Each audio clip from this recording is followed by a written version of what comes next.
We've got a little way to go here at Tewkesbury. The Severn's got probably about another 4 to 6 inches, something like that, in this part of the world. It's peaking at the moment at Worcester, which is about 20 miles upstream.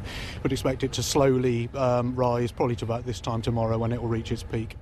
This is an entirely different situation. We'd expect to see levels like this probably a couple of times a year in Tewkesbury.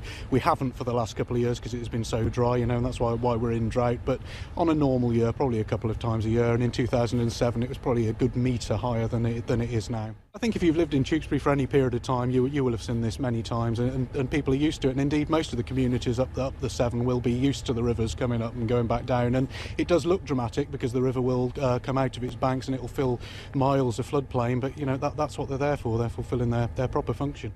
At the moment, we haven't got a flood warning for Tewkesbury itself. We've got a couple of flood warnings for much smaller communities a little bit further down.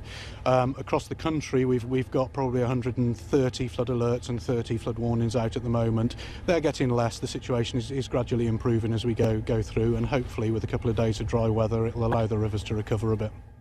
We've had 24 months of way below average rainfall. We've now had a month of exceptionally high rainfall, but that's not going to sort the situation overnight. The vast majority of the water that falls will run off very quickly and make its way into the sea. What we need is the water to soak into the groundwater, and that will take a long time, probably 6 months or more of above average rainfall.